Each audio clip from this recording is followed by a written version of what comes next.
দুনিয়ায় কে আমার উপরে রাজি, কে আমার উপরে বেজার, ওটা বড় কথা নয়। আল্লাহ যদি রাজি থাকে এটাই বড় কথা, আল্লাহ যদি বেজার থাকে এটাই আমার জন্য ধ্বংস। তাই আমার আম্মা পর্দা হলো ফরজে আইন। তো সেই জায়গায় আপনারা আপনাদের জায়গায় যান, ঘরের মধ্যে বা পর্দার আড়ালে যেখানে আপনাদের বসার জায়গা বা একটু সাইডে গিয়ে সেখান থেকে শুনুন। আর যতগুলো ভাই দাঁড়িয়ে আছেন, যদি ইসলাম ধর্ম আপনাদের ধর্ম হয় তাহলে আপনাদের দায়িত্বে মাহফিলের সম্মানার্থে বসা, কেন এটা আপনাদের ধর্মের মাহফিল।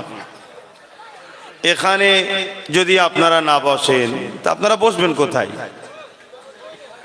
আমার ভারতবর্ষে অনেক ধর্ম আছে বা পৃথিবীতে অনেক ধর্ম আছে, যে যা ধর্মের অনুষ্ঠান করে সে অনুষ্ঠানে তারা গিয়ে বসে। ভুল ঠিকের আলোচনা করছি না, কিন্তু যে যা ধর্ম করে তাদের ধর্মের ছেলেরা মেয়েরা, তাদের ধর্মের বিশ্বাসীরা, তারা তাদের ধর্ম স্টাইলে তারা ধর্মের কাজ করে। তা আমাদেরও ধর্মের নাম হলো ইসলাম। আর ইসলাম কোনো মানুষের পছন্দনীয় বাণী নয়, মানুষের পছন্দনীয় সিস্টেম নয়। কোরআন বলছে ইন্নাদ-দীনা ইনদাল্লাহিল ইসলাম, এটা মহান রব্বুল আলামিনের পছন্দনীয় মনোনীত ধর্ম। তাই যে আল্লাহ আমাদেরকে সৃষ্টি করলো, অস্তিত্ব দিল, সেই আল্লাহর খুশির জন্য যদি একটু চটে না বসতে পারি তো ভিআইপি হব কি করে? প্রথমে তো নিজেকে ছোট করতে হয়, তবেই তো আল্লাহ বড় করবে। নিজেরাই বড় নিজেকে ভাবি তাহলে বড় আল্লাহ বড় করবেন কেন? তাই আমার বক্তব্য, আলোচনা শুরু করব। সময় কারো ইন্তজারে থাকে না, সময়ের সাথে সাথে সবকিছু খতম হয়ে যাবে। এ দুনিয়ার চিড়িয়াখানা বলতে পারেন বা বাজার বলতে পারেন, এটাও সময়ের সাথে সাথে কুল্লু মান আলাইহা ফান, সব ধ্বংস হয়ে যাবে। আমারও জিন্দেগিটা খুব সামান্য, আপনাদেরও জিন্দেগিটা খুব সামান্য সময়। আজ আছেন, কাল চলে যেতে হবে। তাই সুযোগ যখন পেয়েছেন, এসে যখন গেছেন, জান্নাতের বাগানে বসেন, ভালো মানুষের সঙ্গে বসেন। কেন? আল্লাহ রসুল বলছেন তোমরা হয় ওলি হও, আল্লাহ ওয়ালা হও, নয় আল্লাহ ওয়ালাদের সাথী হও। যদি তাও না হতে পারে, আল্লাহ ওয়ালাদেরকে যারা ভালোবাসে তাদেরও বন্ধু হও। কেন? এই তিন শ্রেণী জান্নাতে যাবে। জোরে বলুন সুবহানাল্লাহ। এরপরও যদি আপনার কিসমত যদি না বড় হয়, কপাল যদি ফাটা হয়, আমার তো কিছু করার নাই। এটা আমার দায়িত্ব বুঝানো। আর একটা কথা, আলহামদুলিল্লাহ বাংলায় অনেক মাদ্রাসা, অনেক মসজিদ, অনেক আলেম ওলামা হচ্ছে, আগামীতে আরো হোক। সবাইকে আল্লাহ যেন মুস্তাফা জানের রহমত সাল্লামের গোলাম বানাক, বলুন আমিন। কিন্তু মনে রাখবেন, এই বাংলায় যেদিন মানুষ মসজিদ কাকে বলে জানতো না, মাদ্রাসা কাকে বলে জানতো না, দিন ইসলাম কি জিনিস জানতো না, ওদিন কিন্তু বাংলায় দিন ইসলামের প্রচার করেছে আমাদের সবার মুর্শিদ, আপনাদেরও পীর, আপনাদেরও মুর্শিদ, জাবানার মোজাদ্দে দাদা হুজুর পীর কেবলা। সেই ঘরে সন্তান এসেছে, আপনাদের গ্রামের মেহমান। উদ্দেশ্য আল্লাহ ও রসুলের কথা বলা, অন্য কোনো উদ্দেশ্য আমায় আনে নেই। তা আমি আল্লাহ ও রসুলের কথা বলবো। আল্লাহর কথাই ভালোকে ভালো, যেটা বলেছে আমি সেটা ভালো বলবো। রসুল যেটাকে খারাপ বলেছে আমি খারাপই বলবো। আল্লাহ যেটাকে সাপোর্ট করেছে আমি সাপোর্টের পক্ষেই বলবো। আল্লাহ রসুল যেটাকে সাপোর্ট করেনি আমি সেটাকে সাপোর্টের নিষেধের পক্ষেই বলবো। উদ্দেশ্য, যিনি জবান দিয়েছে তিনারই কথা বলবো, জিনার জন্যে পেয়েছি সেই রসুলুল্লাহরই কথা বলবো। তাই আপনাদের এই যে জিন্দেগিটা, এই জিন্দেগিটা একটা আল্লাহ পাকের দয়া, এহসান। অতএব এই জিন্দেগিটাকে ভালো জায়গায় লাগান। আমি আর একবার, শেষবার মাইকের আওয়াজ যত দূর যাচ্ছে, যারা এদিক ওদিক ছড়িয়ে ছিটিয়ে আছেন, যদি মনে হয় যে আল্লাহ রসুলের কথা শোনার জন্য আমার একটু সময় দেওয়া দরকার, কেন জিন্দেগিটাই তো তিনি দিয়েছেন, তাহলে এসে বসবেন, রোড জাম করবেন না। যারা রোডে দাঁড়িয়ে আছেন বা রোডে বসে আছেন, রোডে বসবেন না। রাস্তায় বসা ভালো লক্ষণ নয়, ভালো ছেলেদের কাজ নয়। আমার সামনে আপনি খারাপ কাজ করবেন, এটা মেনে নেওয়া যায়? আপনি সাইডে যে রোডে বসুন, আমি কিছু বলতে যাব না, আমি দেখিনি। কিন্তু আপনি আমার সামনে রাস্তায় বসে থাকবেন, রাস্তায় বসা কি ভালো ছেলেদের কাজ? রাস্তা বলা তো ভালো ছেলেদের কাজ না। শুনতে খারাপ লাগে না? লাগে না? হ্যাঁ, এগুলোকে ভাবেন। সবচেয়ে বড় কথা হচ্ছে এত কিছু বোঝার পরও কখনো কখনো ভাবি মানুষ এত সরল সহজ কথা বোঝে না কেন?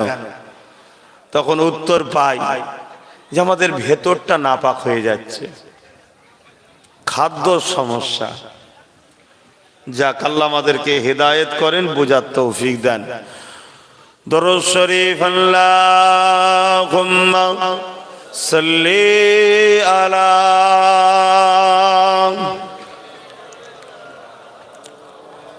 জোরে জোরে পড়েন।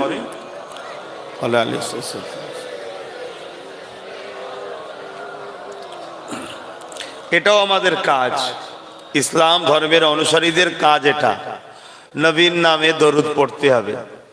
রসুলের নাম শুনলো, দরুদ পড়লো না, আল্লাহ পাক তার উপরে লানত দেয়, অভিশাপ দেয়। আর যার উপরে আল্লাহর লানত অভিশাপ হয় সে কখনো দুনিয়াতেও শান্তি পায় না, আখিরাতে তো পাবেই না। কথা বুঝে আসছে? আপনি উঁচু বাড়ি দেখলেই যে শান্তি, এটা মনে করবেন না। উঁচু বাড়িতে শান্তি নাই, শান্তি হৃদয়ে থাকে। আজ আমাদের সমাজে অনেক মানুষ আছে টাকার বিছানায় হয়তো শুয়ে থাকে। এটা শুনতাম গল্প, এখন সেটা বাস্তবেও দেখা যাচ্ছে। কিন্তু মনে রাখবেন, টাকা থাকলেই যে শান্তি, এটা বাজে কথা। শান্তি হৃদয়ে, মনের মধ্যে থাকে। হাদিস পাকের মধ্যে আছে একটা সাহাবী, তিনার দাম্পত্য জীবনে একটাই কাপড় ছিল। স্বামী পরে বাইরে বেরোতো, স্ত্রী উলঙ্গ হয়ে এক কোণে নুকিয়ে বসে থাকতো। আবার স্ত্রী পরে সেটাকে নামাজ আদায় করতে, একটাই কাপড় ছিল, দ্বিতীয় কাপড় ছিল না। এত গরিব ছিল। কিন্তু তাদের সংসারটা কেমন ছিল জানেন? দুনিয়ার জান্নাত সংসার ছিল। অর্থাৎ জীবনে কোনোদিন একে অপরের উপর অভিযোগ ছিল না, একে অপরকে ছাড়া কখনো ছিল না। জোরে বলুন সুবহানাল্লাহ। আর আজকে আমাদের বাড়ি খুললে কাপড়ের চোটে আলমারির দরজা দিয়া যাচ্ছে না, কিন্তু শান্তি নাই। শান্তি পেতে গেলে রসুলকে নিজের জীবনে আনুন।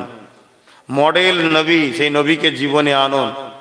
আমাদের চলনে, কথাতে, উতাতে, আখলাকে, ব্যবহারে, বসাতে, সংসারে, কারবারে, অর্থনীতিতে, সমাজনীতিতে, এডুকেশন নীতিতে, রাজনীতিতে, পরিবার নীতিতে, রাষ্ট্রনীতিতে, সব জায়গায় কে কি করছে দেখার দরকার নাই। আমি ইসলামের অনুসারী, আমার নেতা মোহাম্মদ রসুল সাল্লাল্লাহু আলাইহি সাল্লাম। আমি অন্যের নেতাকে গালিও দিতে যাব না, অন্য নেতাকে ছোট করতেও যাব না, কিন্তু মোহাম্মদ রসুল ছাড়া অন্য কারো কাছেও যাব না। এটা আকীদা ঠিক করুন, তবেই কামিয়াবি হবেন, নচেত কামিয়াবি নাই। আউযু বিল্লাহি মিনাশ শাইতানির রাজীম। বিসমিল্লাহির রহমানির রহিম।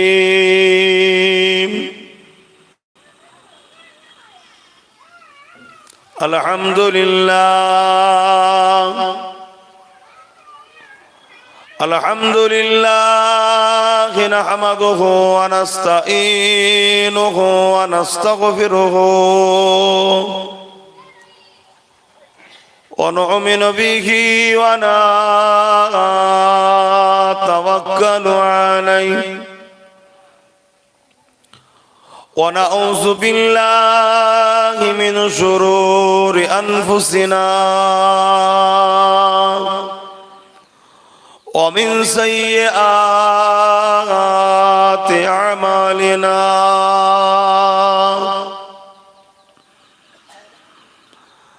মান ইয়াহদিহিল্লাহু ফালা মুদিল্লা লাহু ওয়া মান ইউদ্লিলহু ফালা হাদিয়া লাহু। ونشهد أن لا إله إلا الله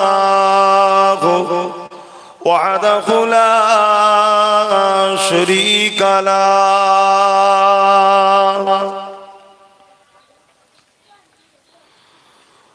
ونشهد أن سيدنا وحبيبنا ومولانا محمدا عبده ورسوله.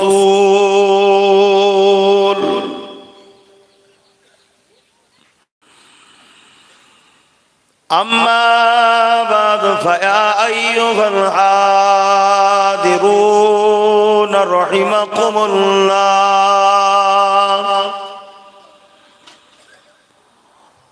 قال الله تعالى في كلام المجيد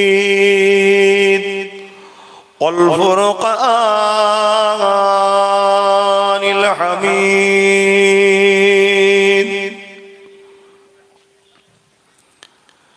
إن الله وملائكته يصلون على النبي يا أيها الذين آمنوا صلوا عليه وسلموا تسليما. اللهم صل على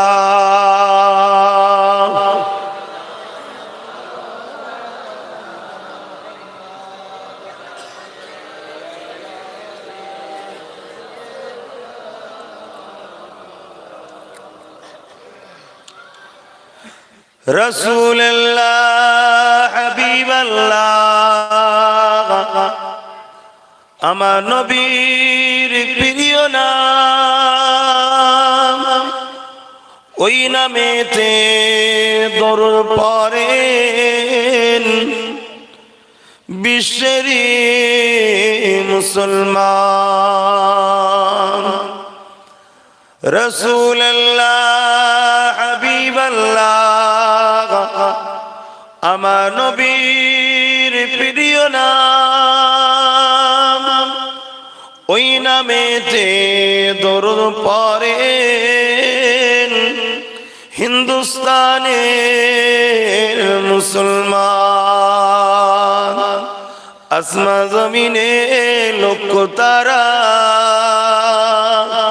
18,000 মখলুকাত আল্লাহ তাসবিহ নবীর দরুদ পড়েন তারা সর্বদা।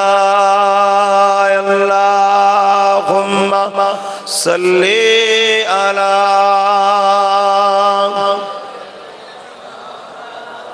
মাওলানা মুহাম্মদ ওয়া আলা আলিহি।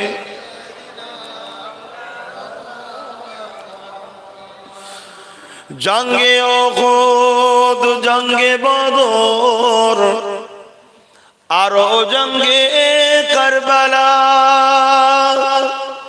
হাসান হুসাইন শহীদ হলেন, আরো হলেন হানজালা। রাসূলুল্লাহ হাবিবাল্লাহ আমার নবী প্রিয় নাম, ওই নামেতে দরুদ পড়েন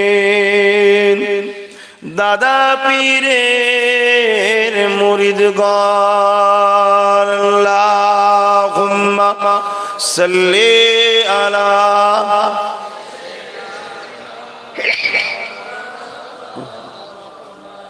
ওয়া আলা আলি সাইয়্যিদিনা। কালেমা লা ইলাহা ইল্লাল্লাহ, লা ইলাহা ইল্লাল্লাহ, লা ইলাহা, জবান খুলে খুলে পড়ে লা ইলাহা ইল্লাল্লাহ, লা ইলাহা।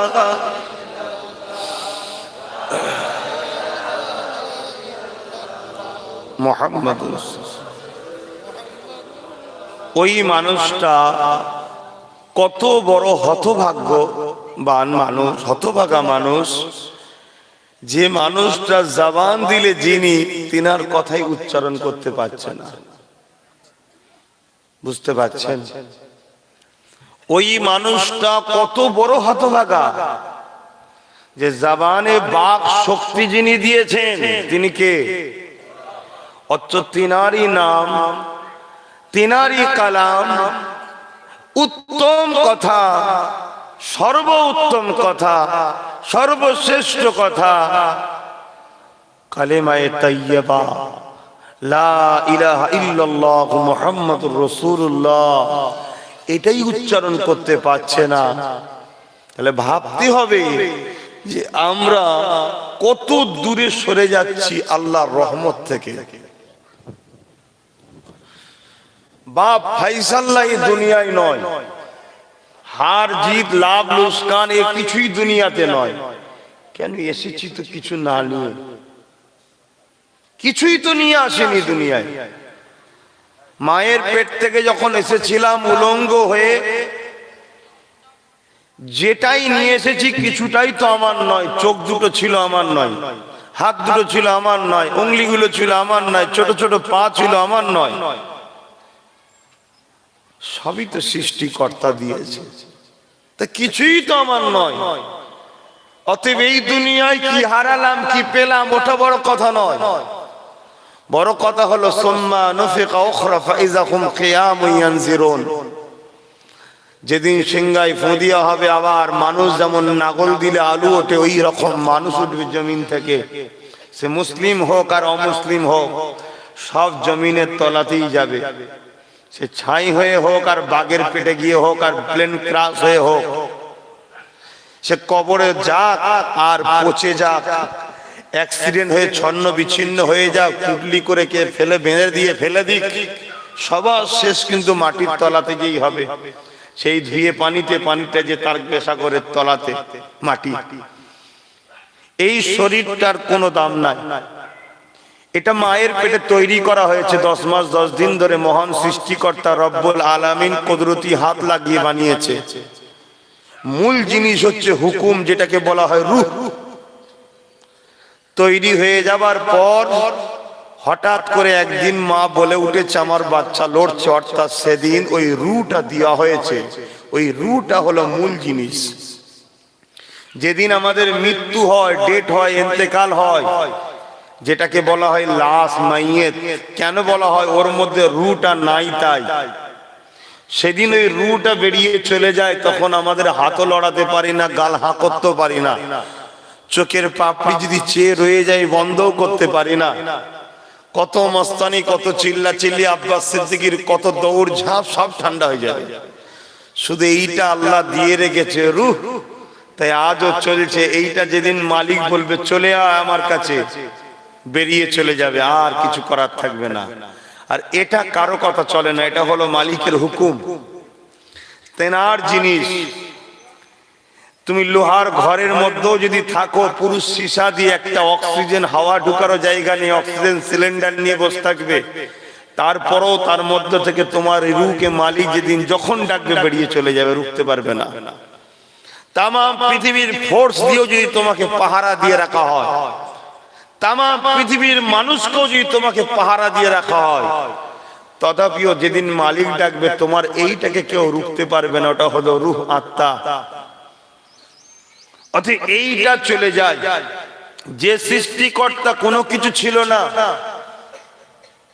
বাপ আর মায়ের এক জায়গায় মাধ্যমে, এক জায়গায় হওয়ার মাধ্যমে বাপের শরীর থেকে সামান্য কিছু পানি মায়ের রেহেমের মধ্যে যাওয়ার জন্য আসছিল। ওই পানির মধ্যে তোমার আমার মতো হাজারো স্পাম ছিল, হাজারো নয়, লাখো নয়, কোটি। সব কটাকে মেরে দিয়ে একজনকেই যাবার রাস্তা দেখিয়েছিল, সেটার নাম আব্বাস সিদ্দিকী, সেটার নাম আপনি, সেটার নাম আপনি, সেটা আপনি। আপনার আব্বা আমারও আপনার শরীর থেকে, এটা আল্লাহর সিস্টেম, এটা জানতে হবে। হাজারো কোটি স্পাম ওই পানির মধ্যে ছিল, সব কটাকে মালিক মেরে দিয়েছে যাতায়াতের রাস্তায়, কিন্তু একটাই বেঁচেছে, এবং তাকে মায়ের ওই যেটাকে আমরা ওভারি বলা হয়, যেটাকে কি বলে টিউব, ওই জায়গাতে যাবার জন্য মহান সৃষ্টিকর্তা রাস্তা দেখিয়ে দিয়েছিল। যে মায়ের রেহেমের মধ্যে ঢুকলো 40 দিন পানির মতো একটা গোলাকার পড়েছিল। 40 দিন পর ডিজাইন শুরু হয়েছে, আস্তে আস্তে আকার শুরু হচ্ছে। আমি কোনো বিজ্ঞানের কথা বলছি না, কেন বিজ্ঞান তো 150 বছরের। তবে হ্যাঁ, আমার কথাটা বিজ্ঞান মেনে নিয়েছে। কেন? এটা আমার মুখ দিয়ে, কথা তো আমার নয়, কথাটা হলো বিজ্ঞানের জনক দাতা, বিজ্ঞানের প্রতিষ্ঠাতা, সর্বকালের শ্রেষ্ঠ বিজ্ঞানী কে? মুহাম্মদ রাসূল। জোরে বলুন সুবহানাল্লাহ। তিনাকে শিখিয়েছেন কে? হ্যাঁ, তিনার শিক্ষক হলেন সৃষ্টিকর্তা আল্লাহ। আমার রাসূলের আগে এরকম অনেক আরো শিক্ষক এসেছেন, তেনাদেরও শিক্ষক আল্লাহ ছিলেন। কথা বুঝে আসছে? আমি যেটা বলতে চাইছি, তো এইটা, এই যে জমিন, এটা বিশাল পানির উপরে ভাসছে, এটা বিশাল পানির উপরে ভাসছে। 3 ভাগ পানি, 1 ভাগ স্তর। এই স্তরটা পানির উপরে ভাসছে। এটা আপনারা পড়েছেন, ঠিক না বেটি? কিন্তু আপনারা যে বইয়ে পড়েছেন ওই বই থেকে আমি বলছি না, আমি রাসূল থেকে বলছি। এই যে বিশাল পাহাড় দেখছেন, এই পৃথিবীটা যখন পানির উপরে ভাসে, নৌকা দেখেন টলমল করে। আল্লাহ পাক দেখছেন আমার দাস দাসীর এতে কাজ করতে অসুবিধা হবে, তাই বিশাল বিশাল পাহাড়গুলোকে পেরেক হিসাবে আল্লাহ সেটা দিয়েছে। যতটা উপরে দেখছেন ওর 2 গুণের বেশি নিচুই আছে। আপনারা পেরেক দলি কোনো কাটে মারেন না ঘরে? মাথাটা তো সামান্য বেরিয়ে থাকে, ভেতরে কত যাই দেখেছেন? তো যতটুকু উপরে দেখছেন এটা সামান্য, অনেক বেশি ভেতরে আছে। এটাই হলো আল্লাহ। তিনি এই আসমান তৈরি করেছেন, কোনো খুঁটি রাখেনি। আর এইটুকু সামিয়ানাকে টাঙাতে গিয়ে কত খুঁটি দিতে হয়েছে দেখেন। আর এত বিশাল আসমান, কোনো খুঁটি নাই। আর এগুলো তৈরি করতে তিনার সময় লাগেনি, শুধু বলেছে কুন। তার বাংলা মানে হলো হোজা, ফায়াকুন, সঙ্গে সঙ্গে হয়ে গেছে। জোরে বলুন সুবহানাল্লাহ। সেই আল্লাহকে মানুন। কিন্তু আমাকে আপনাকে যখন আল্লাহ তৈরি করেছে, সে মুসলিম হোক আর অমুসলিম হোক, মানুষকে যখন আল্লাহ তৈরি করেছে, সৃষ্টিকর্তা, সে আব্বাস সিদ্দিকী হোক, পীরের ঘরের ছেলে, বা আপনাদের আম মানুষ হোক, বা মুসলিম হোক আর অমুসলিম হোক, ভারতীয় হোক আর ভারতের বাইরে হোক, প্রত্যেকটা মানুষকে যখন সৃষ্টিকর্তা তৈরি করেছেন, মায়ের পেটে বড় আদরের সাথে কুদরতি হাত লাগিয়ে তৈরি করেছে। জোরে বলুন সুবহানাল্লাহ। কেন? আল্লাহ বুঝিয়ে দিয়েছে, এ জমিন, এ আসমান, এ চাঁদ, এ সূর্য, এ পাহাড়, এ গাছ, এ তরুলতা, এ জীব জন্তু, সব কিছু থেকে, ফেরেশতার থেকেও শ্রেষ্ঠ হলো মানুষ। জোরে বলুন সুবহানাল্লাহ। অবশ্যই আম ঘরে জন্ম হোক, মুসলিম ঘরে জন্ম হোক, হিন্দু ঘরে জন্ম হোক, খ্রিস্টান ঘরে জন্ম হোক, যে কোনো ঘরে জন্ম হোক, মানুষ যখন জন্ম হয়, মহান সৃষ্টিকর্তা তাকে সমস্ত সৃষ্টির মধ্যে শ্রেষ্ঠ করে শ্রেষ্ঠত্বের মুকুট দিয়ে পাঠায়। কিছুটা জিন্দেগি দেয়, দিয়ে বলে তোমার এই শ্রেষ্ঠত্ব নিয়ামতটাকে বাঁচিয়ে যদি নিয়ে আসতে পারো এই লোভের দুনিয়া থেকে, ধোকার দুনিয়া থেকে, প্রতারণার দুনিয়া থেকে, চিটিংবাজির দুনিয়া থেকে যেখানে ভরা, এই নিয়ামতটা যদি বিচে নিয়ে আসতে পারো, তাহলে আমি আল্লাহ সৃষ্টিকর্তা তোমাকে স্পেশাল আমার মেহমানখানা আছে, যেটাকে আরবিতে বলা হয় জান্নাত, ওখানে চির শান্তিতে সারা জীবন রাখবো, মৃত্যু বলে আর কিছু নাই। জোরে বলুন সুবহানাল্লাহ। বুঝাবার জন্য বলছি, পরীক্ষার জন্য একটা বাপ তার ছেলেকে একটা হীরের আংটি দিয়েছে, মূল্যবান জিনিস, বুঝাবার জন্য বলছি। তার পিছনে 1000টা মেয়েকে লাগিয়ে দেওয়া হয়েছে, পরীক্ষা হচ্ছে। যেই হিরেটা আমি দিলাম তাকে গিফট, সে আমার দিয়া গিফটটাকে কতটা কদর দিয়ে বাঁচিয়ে নিয়ে আসতে পারে দেখি। যদি রাস্তায় সেই গিফট সে নষ্ট করে ফেলে, ও বাপ তাহলে বলবে তুই অবাধ্য ছেলে, ভালো ছেলে নয়। দুনিয়াবি স্বার্থের কথা বুঝাচ্ছি, বুঝাবার জন্য। আমার আল্লাহ হাজারো কোটি পৃথিবী পরিমাণও হীরের থেকেও দামি একটা জিন্দেগি দিয়েছে। জান, রূহ, দুটো হাত, দুটো পা, দুটো চোখ। আপনাকে বলা হবে 1 ঘন্টার জন্য নিঃশ্বাস বন্ধ করে দেবো, তারপরে তোমাকে সারা পৃথিবীর পরিমাণ একটা বড় হিরে দেবো।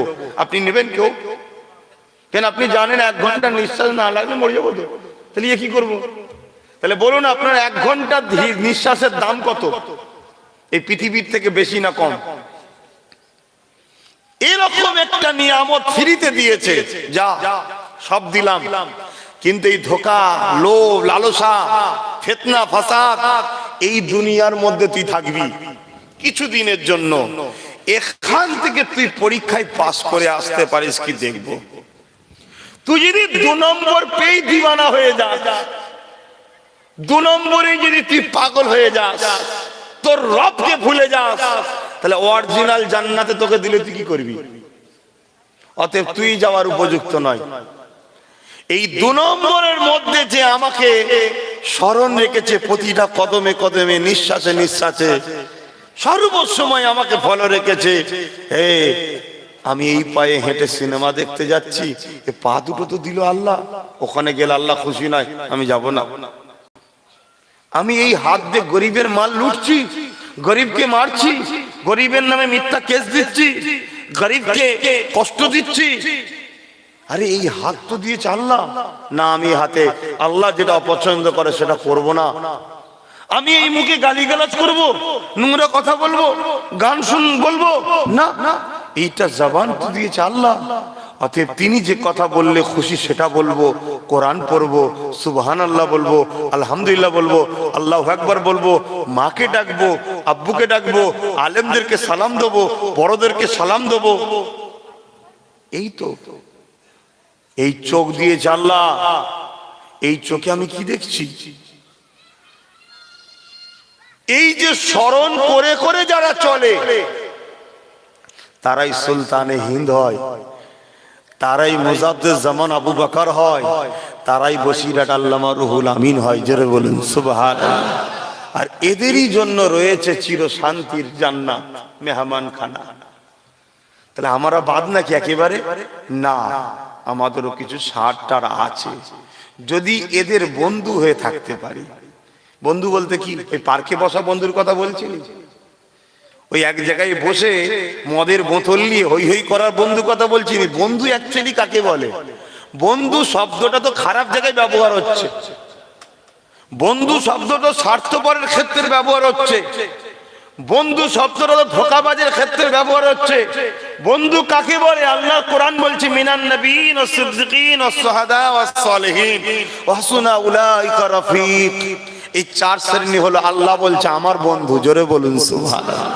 বন্ধু তাকে বলে যে মানুষকে শান্তির রাস্তা দেখায়, তাকে বলা হয় বন্ধু। তো ভাইরা আমার, এই জিনিসটা ভাবুন।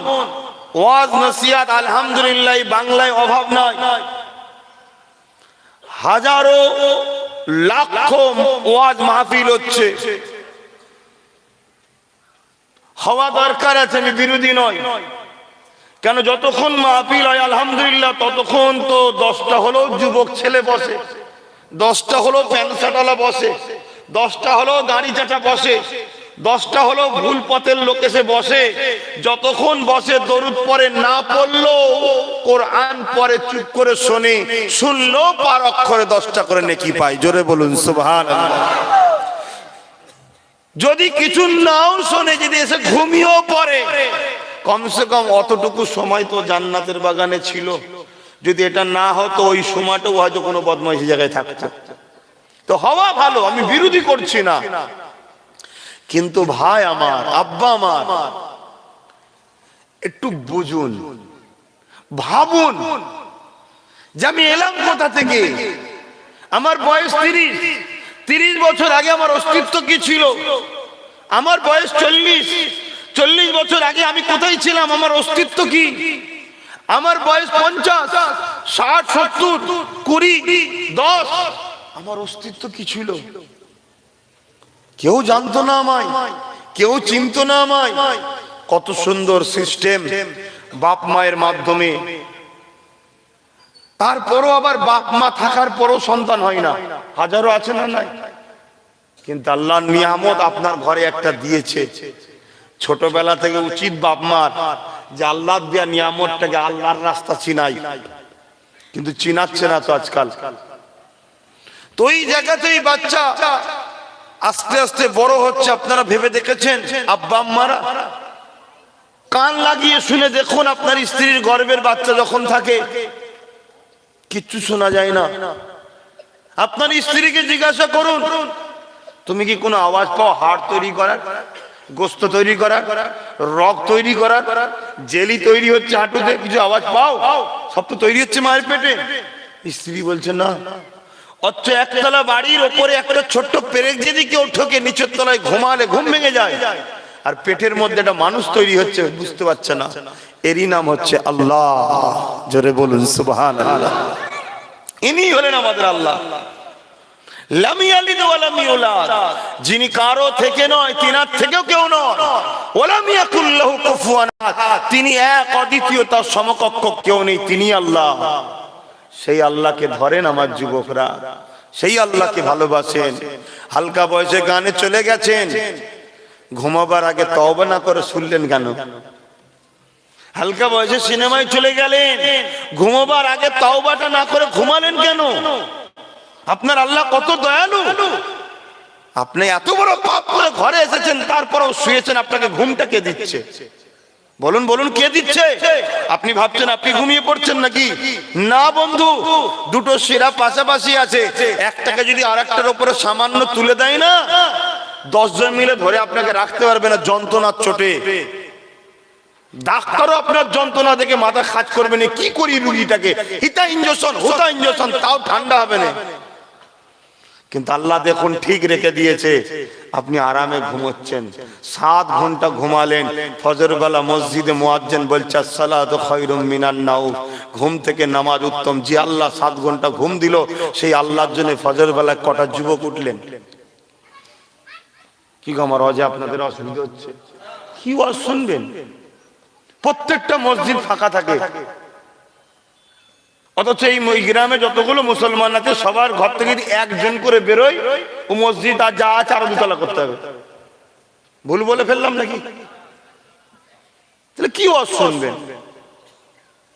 আমার উদ্দেশ্য একটাই, ভাবাচ্ছি আপনাদের ঘরে, হেদায়েতের মালিক আমি নয়, হেদায়েতের মালিক আল্লাহ। কথা ঠিকই, কিন্তু আল্লাহ কাউকে হেদায়েত করবে না যতক্ষণ পর্যন্ত না সে নিজে একটু ইচ্ছা দেখাবে।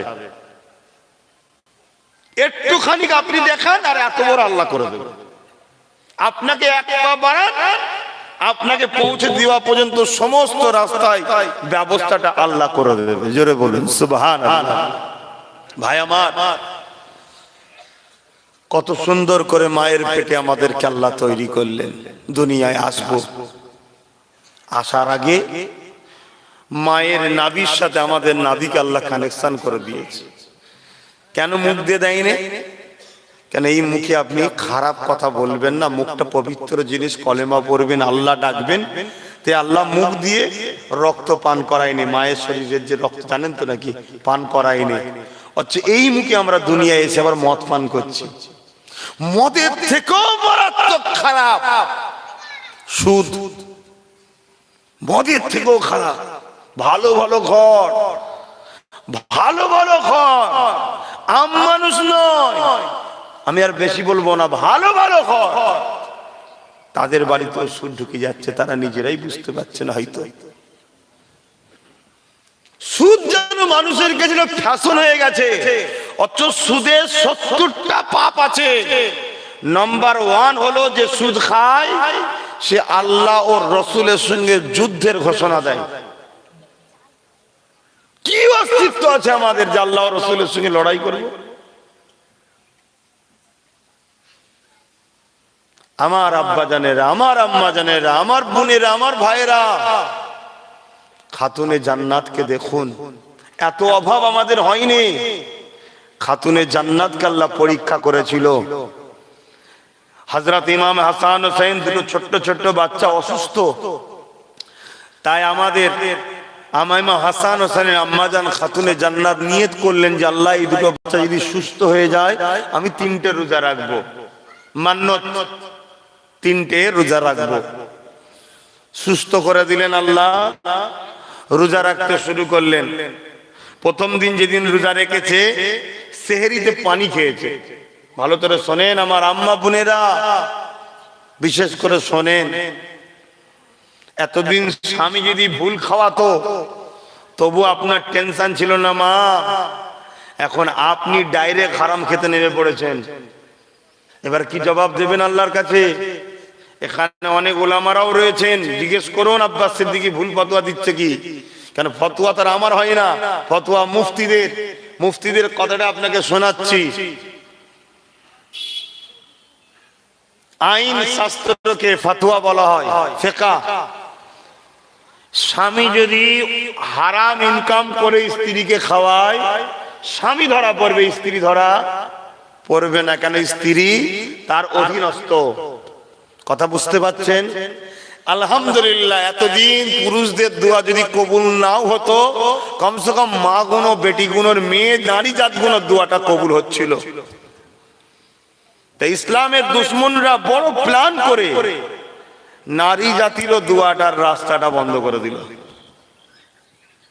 বড় প্ল্যান করে মায়েদের ঘরে হারামের দিকে টেনে দিচ্ছে। অথচ আমার মায়েদের শিক্ষা নেওয়া দরকার যে আমরা যদি খাতুনে জান্নাতের সঙ্গে জান্নাতে যেতে চাই, অনেক গজল শিল্পীদের নিয়ে এসে বলা হয় যে একটু ফাতেমা হুজুরের সংসারের গজল বলো, বিশেষ করে মায়েরা বলে। কথা বুঝে আসছে, কিন্তু মা ফাতেমা হুজুরের সংসারটা কেমন ছিল জানেন না?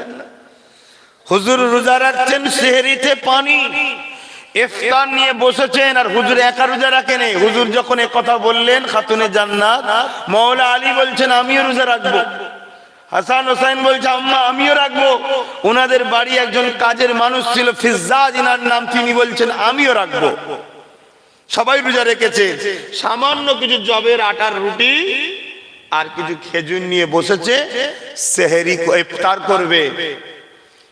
ঠিক আজানের সময় অপেক্ষায় বসে আছে, এমন সময় দরজায় আওয়াজ, এ আহলে রাসূল, আমি মুসাফির, আমি ক্ষুধার্ত, কোনদিন নবী বংশের বাড়ি থেকে কেউ খালি হাতে ফিরে যায় না, আমাকে কিছু খেতে দেন, আমি দুদিন ক্ষুধার্ত আছি।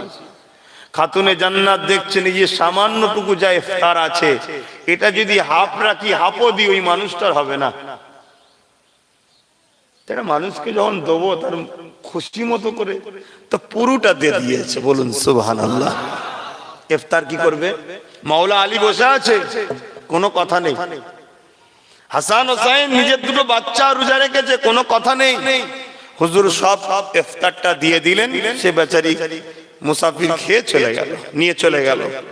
পরের দিন মান্নতের রোজা 3টে পর পর, পরের দিন আবার সেহরিতে পানি, ইফতার করতেই সামান্য আবার কিছু জবের আটার রুটি আর কয়েকটা খেজুর।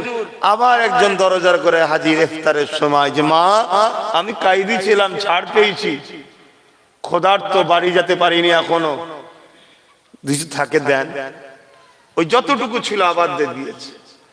ঠিক সেম 3 দিনের দিনেও আবার সেহরিতে পানি আর ইফতারে বসেছে, আবার একজন এসেছে, ঠিক সেম কথা আবার দিয়ে দিয়েছে। 3 দিন পানি সেহরিতে, 3 দিন পানি ইফতারে, মুসাল্লা বিছিয়ে 3 দিন পরে বলছে আল্লাহ ফাতেমা আপনার উপরে খুশি, জোরে বলুন সুবহানাল্লাহ।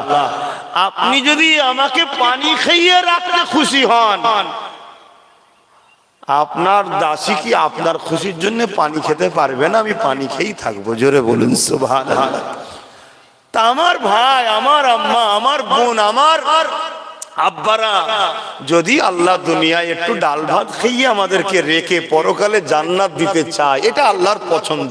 তা আল্লাহর পছন্দের উপরে কি আমরা খুশি হতে পারবো না? মনটাকে ঠিক এইভাবে ঠিক করুন, দেখবেন অনেক দূর এগিয়ে যাবেন। খাতুনে জান্নাতের আরেকটা কথা বলি, আপনাদের অসুবিধা হচ্ছে না তো? আম্মা জান কয়েক সপ্তাহ কেটে গেছে, ঘরে কিছু নাই। তো মৌলা আলী একদিন খাতুনে জান্নাতকে নিয়ে বসেছে, বিবিকে, স্ত্রীকে, হাতের উপরে হাত রেখে বলছে, জান্নাতি রানী, জান্নাতে যাওয়া সর্ব, জান্নাতে রমণীদের সর্দারিনী, এই নবী বললেন, ফাতেমা আমার শরীরের টুকরো, নবীর কলিজার টুকরি, হাসান হোসেনের আম্মা, আল্লাহ তোমার আব্বাকে দোনো জাহানের সুলতান করেছে, তোমার আব্বা আমাকে পছন্দ করে জামাই করেছে, আমি কোনোদিন তোমাকে আমার বাড়িতে পেট ভরে কোনোদিন খাবার দিতে পারিনি। হযরতে খাতুনে জান্নাত স্বামীর দিকে মুচকি এসে বলছেন, আমার প্রাণের স্বামী, আপনার উপরে ফাতেমার কোনো অভিযোগ নাই। জোরে বলুন সুবহানাল্লাহ। আপনি খুব ভালো স্বামী আমার। পৃথিবীর বুকে শ্রেষ্ঠ স্বামীকে, যার স্ত্রী বলে তুমি ভালো। দুনিয়ার কে ভালো বললো সব শুনে লাভ নেই। রাসূল বলছে ওই স্বামীটা, ওই পুরুষটা পৃথিবীর শ্রেষ্ঠ, যাকে তার স্ত্রী বলে তুমি ভালো। ওই জায়গায় ভালো হতে গেলে বাপ অনেক কাঠ খড় পোড়াতে হয়। ওই জায়গায় ভালো হওয়া অত সহজ ব্যাপার নয়। তা হযরতে মাওলা আলী বলছে, তুমি যদি বলো কয়েকদিন আমাদের তো খাওয়া হয়নি, বাচ্চা দুটো খাইনি, আল্লাহ রসুলের কাছে যায়, নবী পাককে অনেকে নজরানা দেয়। নজরানা দিয়া কি একটু বলুন? নজরানা কোনটা? নিঃস্বার্থে, বিনা চাওয়াতে, ইশারা ইঙ্গিত কোনো কিছু নাই, কেউ খুশি মনে আপনাকে কিছু গিফট করছে, হালাল দ্রব্য, ওটাই কি নজরানা। ওটাকে দিয়াও সুন্নাত, নিয়াও সুন্নাত। রাসূল নজরানা নিয়েছেন, নবী নজরানা দিয়েছেন, সাহাবারাও নজরানা নিয়েছেন, সাহাবারা নজরানা দিয়েছেন। তাই আমাদের ঘরেও আমাদের মুরিদরা ফুরফুরা শরীফে যখন যায়, মুসাফা করে নজরানা দেয়, বা জমির চাষের কদু হোক, সবজি হোক নিয়ে যায়, কখনো কেউ ইশারাও বলে না, খুশি মনে দেয়, এটাকে বলা হয় নজরানা। এটা দিয়াও সুন্নাত, নিয়াও সুন্নাত। শুধু আমাদেরকে দিলেই যে সুন্নাত হবে তা নয়, কখনো কখনো মা বাপকেও দেবেন, মুসাফা করে ইনকাম অনুযায়ী মাকে একটু দিলেন, আব্বাকে একটু দিলেন, যেটা মাসে মাসে যদি সিস্টেম থাকে আলাদা কথা, বাড়তি কিছু দেবেন, বা ইমামকে বা মুয়াজ্জিনকে একটু খুশি করে একদিন দিলেন, যেটা একটু রাখেন 200-500 টাকা, আপনি একটু চা পানি খাবেন, কিসের না, আমি খুশি করে নজরানা দিলাম। আল্লাহর ওই বান্দাটা খুশি হবে না? হবে না? এই আল্লাহর বান্দাকে খুশি করলে আল্লাহ খুশি হয়। জোরে বলুন সুবহানাল্লাহ। অতএব ইমাম, মুয়াজ্জিন বা সম্মানীয় ব্যক্তি আপনার কাছে তো সব থেকে বড় বাপ মা, তাদেরকে দেবেন। তো আমি যে কথা বলছিলাম, হযরতে খাতুনে জান্নাত ফাতেমা জাহরা রাদিয়াল্লাহু তাআলা আনহা কে ইজাজত, পারমিশন নিয়ে মাওলা আলী রাসূলের দরবারে গেলেন। অনেকক্ষণ পরে, খুব ভালো করে শুনবেন, হায় কি সংসার তেনাদের ছিল, আর আমাদের কি হচ্ছে। অনেকক্ষণ পরে মাওলা আলী ফিরে এসেছে, এসে সালাম দিয়েছে দরজায়, খাতুনে জান্নাতের দরজায়, অর্থাৎ নিজের ঘরে এসে, স্ত্রী ভেতরে বাইরে থেকে আসছে, সালাম আপনারাও দেবেন। ঘরে গিয়ে স্ত্রীকে সালাম দেবেন, তার মানে কি, আসসালামু আলাইকুম ওয়া রাহমাতুল্লাহি ওয়া বারাকাতুহু, শান্তি রহমত বরকত তোমার উপরে হোক, আল্লাহর শান্তি রহমত বরকত তোমার উপরে হোক। কে বলছে? স্বামী। কাকে? স্ত্রীকে। একবার, দুবার, তিনবার, 100 বার, 200 বার, 1000, 10,000, একবার যদি কবুল হয়ে যায়, তাহলে স্ত্রীর উপরে শান্তি রহমত বরকত আল্লাহর হবে না? হবে না? যদি হয়ে যায় ওই স্ত্রী খোদার বিনা হুকুম ছাড়া চলবে, আর তখনই তো আপনার হুকুম মতো চলবে, আপনাকে পিয়ার করবে, আপনাকে যেটা শরীয়তের বিধান সেই অনুযায়ী আপনার খেদমত করবে, ঠিক না ঠিক? আর স্ত্রী তখন কি বলবে? উত্তরে ওয়ালাইকুম আসসালাম ওয়া রাহমাতুল্লাহি ওয়া বারাকাতুহু, তোমার উপর অর্থাৎ আপনার উপরে শান্তি রহমত বরকত আল্লাহর হোক। স্ত্রীও বারবার বলছে, একবার যদি স্ত্রীর দোয়া কবুল হয়ে যায়, আমার আম্মা বোনেরা, আপনার স্বামী যদি একটু বদমাইশও হয়, একটু জ্বালাতন যদি করে বা ভুল রাস্তায় থাকে, আল্লাহর রহমত বরকত যখন হবে, রুজিতে বরকত হবে, ভালো হয়ে যাবে, আল্লাহ ওয়ালা হয়ে যাবে, সব সময় আপনাকে নিয়েই থাকবে। জোরে বলুন সুবহানাল্লাহ।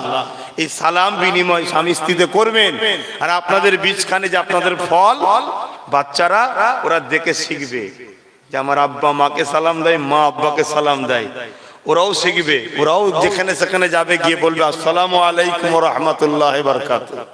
তো যাক, হযরতে মাওলা আলী এসে সালাম দিয়েছে, খাতুনে জান্নাত জবাব দিয়েছে, দিয়ে পর্দা সরিয়েছে, সরিয়ে দেখছে আলীর মন মরা, হযরতে মাওলা আলী মন মরা। তো খাতুনে জান্নাত জিজ্ঞেস করছে, আমি কি জানতে পারি আপনার মন মরা কেন? বলছে, হুজুরের কাছে গেলাম, কিছু পেলাম না, খালি হাতে ফিরে এসেছি। আজ বাচ্চাদের মুখে কি দিবার ওসিলা হব, বা তোমার মুখে দিবার কি ওসিলা হব, কিছুই তো পেলাম না। খাতুনে জান্নাত কি উত্তর দিচ্ছে জানেন? আমাদের ঘরের কেউ এরকম উত্তর দেবে তো? হ্যাঁ, ও সব জানিনি, বেরিয়ে যান এখান থেকে, বেরিয়ে যানটাও বলবে না, রাগের ছোট বলবে বেরিয়ে যায় এখান থেকে, পুরা একদম দেখাবিনি মুখটাকে। কি এরকম আছেন না? না, হায় হায় হায় হায়। এর জন্য বাপ মারও একটু ব্যাপার থাকে ছোটবেলা থেকে। ওই জন্য বলি, নবীর জীবনী শিখাও, খাতুনে জান্নাতের জীবনী শিখাও। মেয়েদেরকে, ছেলেদেরকে ডাক্তার করো, উকিল করো, ছেলেদেরকে পুলিশ করো, জজ করো, ডিএম করো, সব ভালো কাজ। কে বলেছে খারাপ কাজ? জজ হওয়া খারাপ নয়, উকিল হওয়া খারাপ নয়, ডাক্তার হওয়া খারাপ নয়, পুলিশ হওয়া খারাপ নয়, বিরাট ভালো কাজ, সবটাই সেবা। যদি আপনার মধ্যে, ওই বাচ্চার মধ্যে আর একটা জিনিসকে যদি জুড়ে দিতে পারেন, কি? নবী মুহাম্মদ রাসূলের সিরাত, চরিত্র, জীবনী, আর মহিলা হলে তাকে একটু খাতুনে জান্নাতের জীবনী যদি একটু জুড়ে দিতে পারেন ছোটবেলা থেকে, তাহলে ও ফাতেমা হুজুরকেই মডেল করে নেবে, এই নাচনিওয়ালে গুলোকে মডেল করবে না, সিরিয়ালকে মডেল করবে না, ও খাতুনে জান্নাতকে মডেল করবে। তো ভাইরা আমার, হযরতে নবী পাক সাল্লাল্লাহু আলাইহি সাল্লামের দরবার থেকে সাহাবা হযরতে মাওলা আলী যখন ফিরে আসলেন, মনটা মরা করে আছে। তো জিজ্ঞেস করছে, কি ব্যাপার? বলছে, কিছু পেলাম না, মন ওই জন্য মরা। হযরতে খাতুনে জান্নাত বলছেন, ও হযরতে মাওলা আলী, আপনি কি জানেন না আল্লাহ নবী কি বলেছেন? আমার আল্লাহ কি জানিয়েছেন? ধৈর্য যারা ধারণ করে, সবর যারা করে, তারা হলো আল্লাহর বন্ধু। জোরে বলুন সুবহানাল্লাহ। তাদের সঙ্গে আল্লাহ আছে। আর যারা শুকরিয়া আদায় করে, তাদের সঙ্গেও আল্লাহ আছে। জোরে বলুন সুবহানাল্লাহ। অতএব আল্লাহ যখন খাবে, শুকরিয়া আদায় করব। আল্লাহ যখন খাবে না, ধৈর্য ধারণ করব। উভয়ের সাথে আল্লাহ আছে। আপনি মন খারাপ করলেন কেন? আপনি আগে হাসেন, তারপরে ইজাজত ভেতরে আসেন। জোরে বলুন সুবহানাল্লাহ। বলুন, ওই স্বামীটার মনটা ভরে যাবে না? যাবে না? যে যাক, আমার খাতুনটা কত ভালো। আর যদি আপনি তাকে টেনশন দেন, অত জানি না আমার ঈদে লাগবে, তুমি কেন ২৫০০ টাকার ইমামতি করতে গেছো, তুমি কেন ২০০০ টাকার মুয়াজ্জিন হয়েছো, আমি জানি না, আমাকে নিয়ে আসতেই হবে। তাহলে ওই টেনশনে সাইকেলে করে রাস্তা পার হবে, ওদিক থেকে একটা লরি হরেন দিচ্ছে, ওর মাথায় সেই ২০০০ মাইনে জামা, দামি কাপড়ের রাস্তা পার হচ্ছিল, এদিক দিয়ে হরেন দিয়েছে, শুনতে পাই না, ঝেড়ে দিয়ে চলে গেছে। এবার কার কাছে বলবেন? তবু তো ছিল একটা কানা করে বেকা হোক, যাই হোক, এবার কার কাছে বলবেন? হযরতে ফাতেমা জাহরা এটাই বলেছিলেন, কি? আমার প্রাণের স্বামী, আপনি খাবার নিয়ে আসেন না, আল্লাহ রিজিক দেয়নি, কিন্তু আল্লাহ শুকরিয়া আদায় করি। হযরত আলী জিজ্ঞেস করছে, কিসের? যে আল্লাহ তো আমার স্বামীকে ফিরিয়ে দিয়েছে। জোরে বলুন সুবহানাল্লাহ। আপনি যদি ইন্তেকাল হয়ে যেতেন, আমার কিছু করার ছিল, যদি আল্লাহ ডেকে নিত, আল্লাহ তো পাঠিয়ে দিয়েছে, অতি খুশি আমি। চিন্তা করেন, এই ফাতেমা এরকম হলো কি করে? রাসূল একে শিখিয়েছে, ইনাকে শিখিয়েছে, রাসূল ইনাকে শিখিয়েছে। সেই নবীর জীবনী আমাদের বাচ্চাদের ঘরে পড়ান, তবে বাচ্চারা বড় হবে। না হয় আমরাই বছরে একবার আসবো, আলেম ওলামারা আসবে, বুঝাবে, হবে না ভাই। ও এসে কে ফুচকার দোকানে, কে? আমি তবুও তো দিনে জলসা করি। কেন করি? এই সব কারণে। মেলা রাত্রিরে করলেই মেলা হবে, ওই জন্য বন্ধ করে দিয়েছি ভাই, দিনে কমসে কম যাক মেলা তো হচ্ছে না, ভালো না লাগলেও দূরে হলেও দাঁড়িয়ে তো থাকবে। আজ দাঁড়িয়ে আছে, কাল আশা রাখছি বসবে, আর কাল যদি বসে আশা রাখছি জান্নাতে যখন আল্লাহ দুনিয়ায় ঢুকিয়েছে ওকে আল্লাহ পরকালও জান্নাত দেবে। তা জান্নাতে যেতে গেলে যেটা হওয়া দরকার ইনশাআল্লাহ আমার আল্লাহ দয়া করে এই যুবকগুলোকে সেই জান্নাতে যাবার ব্যবস্থা করে দেবে। বলুন আমিন, বলুন আল্লাহুম্মা আমিন। ভাই আমার, এটাই হলো দুনিয়া। এই দুনিয়ায় আল্লাহকে খুশি করে চলতে, আল্লাহ পরীক্ষা নেবে। অসুবিধা হচ্ছে, একবার দরুদ শরীফ আল্লাহুম্মা সাল্লি আলা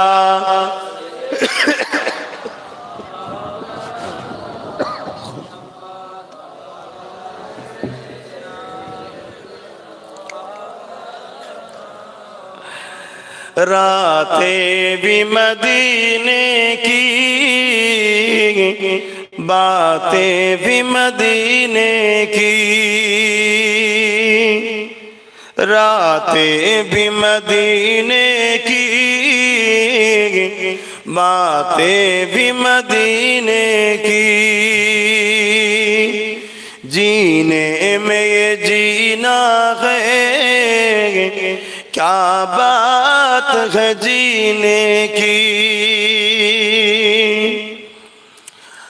अरसा हुआ तैबा की जिस गलियों से गुजरे,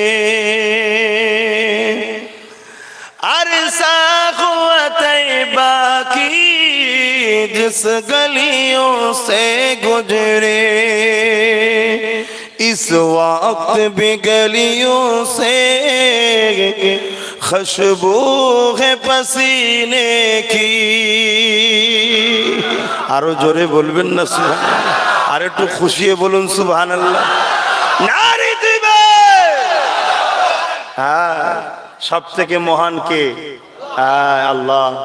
কেন তাকবীর দিলাম? যে হায় আমার আল্লাহ, আপনি কি নিয়ামত করেছেন আপনার বন্ধুকে। কবে 1450 বছর আগে যে যে রাস্তা দিয়ে ঘুরেছে আজও সেই সেই গলি থেকে আমার নবীর পাসিনার খুশবু পাওয়া যায়। জোরে বলুন সুবহানাল্লাহ। এ পাওয়ারটা কার? আল্লাহর। আল্লাহু সাইয়্যুল কাদির, একমাত্র সর্বশক্তিমান আল্লাহ। এই আঙুলটা যে তুলছি পাওয়ার আমার নয়, আল্লাহর, ব্যবহার করতে দিয়েছে। মুখে যে কথা বলছি পাওয়ারটা আমার নয়, আল্লাহ ব্যবহার করতে দিয়েছে। পায়ে করে যে চলছি চলার ক্ষমতাটা আমার নয়, সৃষ্টিকর্তা ব্যবহার করতে দিয়েছে। অতএব সব ক্ষমতার মালিককে, অন্য কারো নয়। পৃথিবী যত বড় সম্রাট হোক, শাহ হোক, বাদশাহ হোক, নেতা হোক, সব রাজত্ব কিন্তু আল্লাহর, অন্য কারো নয়। সৃষ্টিকর্তার রাজত্ব। কাউকে বসিয়েছে, বসিয়েছে। আপনি যদি বলেন ফেরাউন তাহলে কেন বসেছিল, ও তো আল্লাহর দুশমন। এটাই তো মোমেনদের পরীক্ষা। যদি ফেরাউন যদি না বসে তাহলে মুসার প্রেমিক গুণকে পরীক্ষা নেবে কে? আবু জেহেল যদি না থাকতো তো বেলাল যে আল্লাহকে ভালোবাসে পরীক্ষাটা নেবে কে? তা আজকেও যারা জালিম আছে এরা যদি না থাকে তো নবীর আশিক গুণকে, আল্লাহর প্রেমিক গুণকে পরীক্ষা নেবে কে? একটু তো বাজাবে আল্লাহ, নাকি? অসুবিধা আছে? আপনি মাটির কলসি কিনতে গেছেন, কলসির গায়ে মারছেন, কি গো কেন মারছেন? কলসি দিয়ে বলে মারামারি চলবে না, তাহলে আপনি কি কলসির ধারে যাবেন?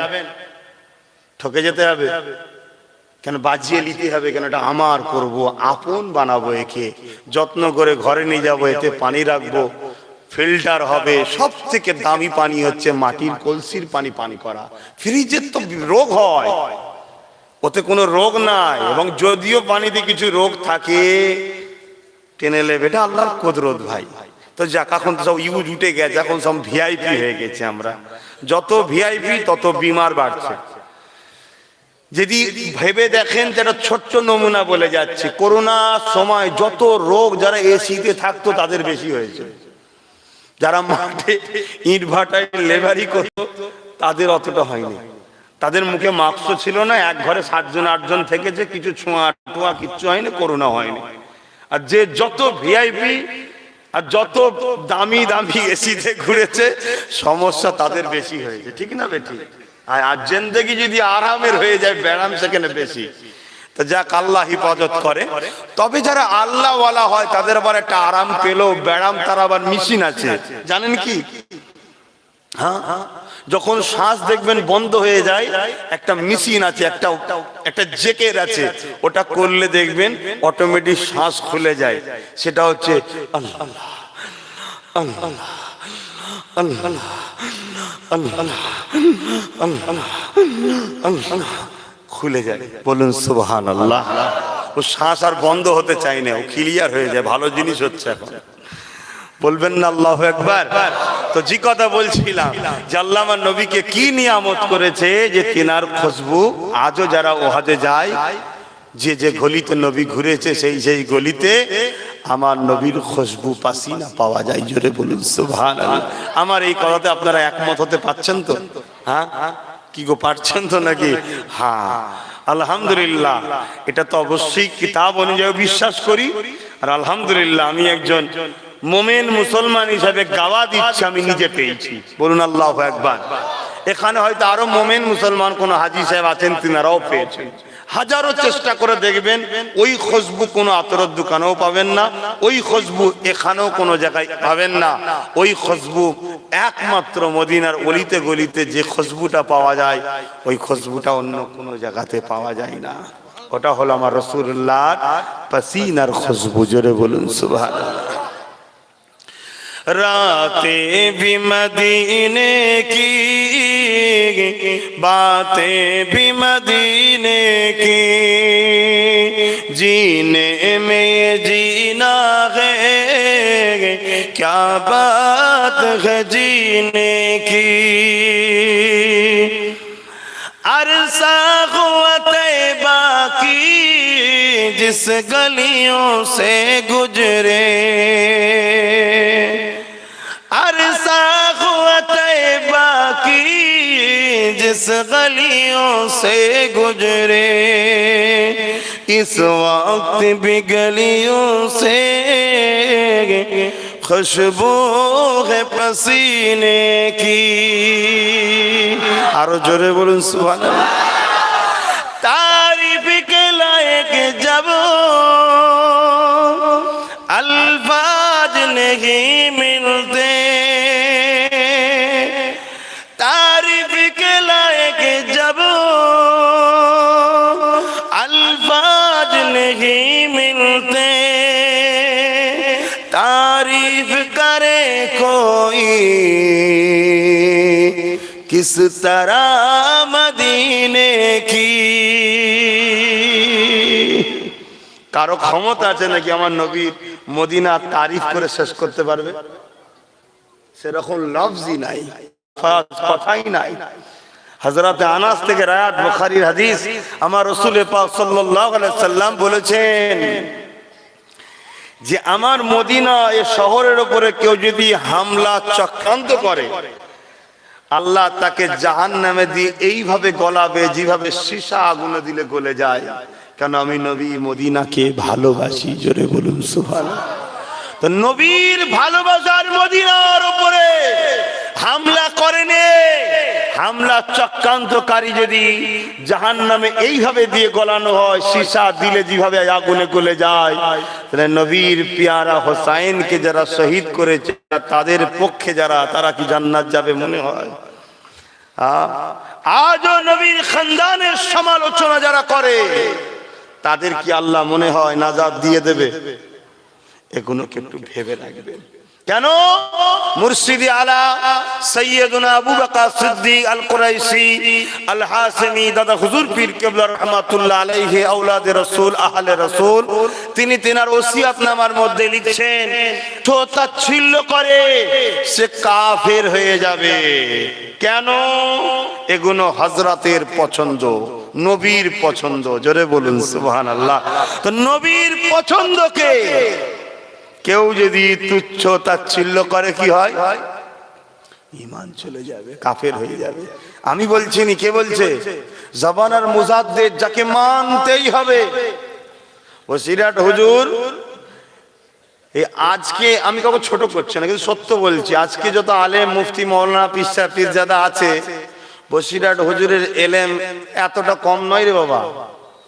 বসিরহাট হুজুরকে আল্লাহ কি নিয়ামত করেছে।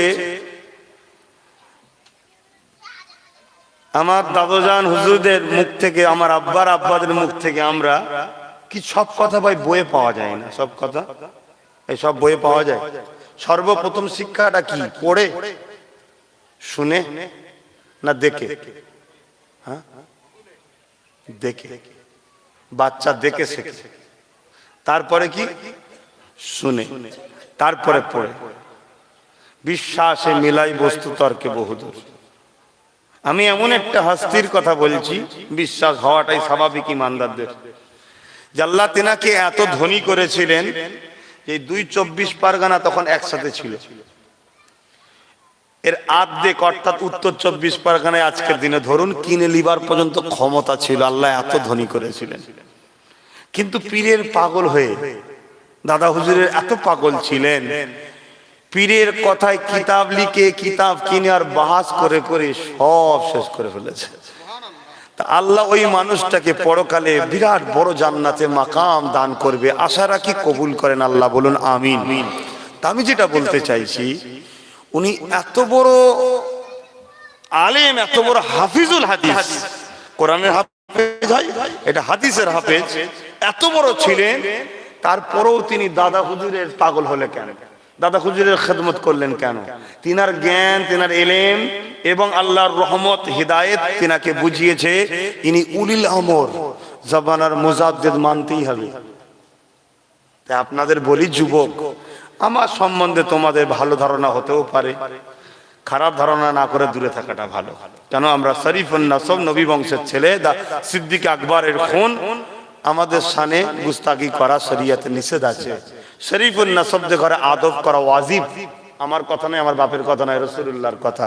অস্বীকার করলে হাদিস অস্বীকারী ঈমান চলে যাবে। কোথায় পাবেন? মুফতি আজম মির্জা হুজুর পীর কেবল হাদিসটাকে নিজের কিতাবের মধ্যে জায়গা দিয়েছে। তো আমি যেটা বলতে চাইছি, কিন্তু দাদা হুজুরের সম্বন্ধে তো কারো ধারণা খারাপ করলে হবে না।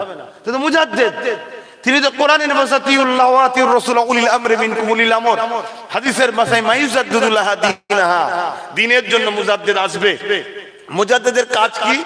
রসুলের রেখে যাওয়া দিনটার কেউ বাড়াবাড়ি করলে সেটাকে ঠিক জায়গায় টেনে এনে রাখবে, কেউ কমালে তুলে ঠিক জায়গায় রাখবে, যেটা রসুল রেখে গেছে। এটা হলো মুজাদ্দিদের কাজ। বুঝাবার জন্য বলছি, একটা ঘট আপনার পূর্বপুরুষ কেউ করে রেখে গেছে, 100 বছর ইউজ, 200 বছর ইউজ হলে ঘরটায় স্বাভাবিক কিছু জিনিস নষ্ট হবে না? হবে না। ঘরের চৌকাঠটাও ঘষা লেগে নষ্ট হতে পারে, মার্বেল নষ্ট হতে পারে, অর্থাৎ কিছু বাদ দিবার কথা বুঝে আসছে, নষ্ট হয়ে গেছে, সেইগুলোকে মেরামত করে সুন্দর করে রাখতে হবে, ঠিক না বেটি? মুজাদ্দিদের কাজ ওই যেইগুলো বাদ পড়ে গেছে, নষ্ট হয়ে গেছে, সেগুলোকে মেরামত করে ঠিক সৌন্দর্যের জায়গায় ফিরিয়ে আনা। আর কি, 100 বছর থাকলে কিছু আগাছা গাছ টাছ গজিয়ে যায় না? যায় না। মুজাদ্দিদের কাজ কি? এই বাড়তি যেগুলো গজিয়েছে সেগুলোকে বাদ দিয়ে সলিড জায়গাটায় আনা। এটা হলো মুজাদ্দিদের কাজ। আর এই পাওয়ারটা মুজাদ্দিদকে কে দেয়? স্পেশাল আল্লাহর পক্ষ, নবীর পক্ষ থেকে দেওয়া হয়, যেটা আমাদের ঘরে স্পেশাল দেয়নি।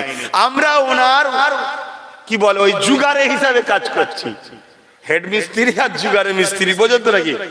উনি সিলেক্টেড করে আমাদের ঘরে কাজ করাচ্ছে, আল্লাহ তৌফিক দিয়েছে।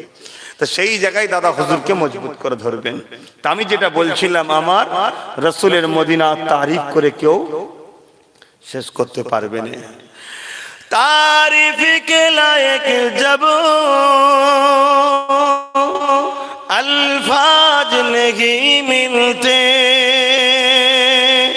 तारीफ करे कोई किस तरह मदीने की, रातें भी मदीने की, बातें भी मदीने की, जीने में जीना है क्या बात है जीने की। अल्लाह আল্লাহুম্মা সাল্লি আলা।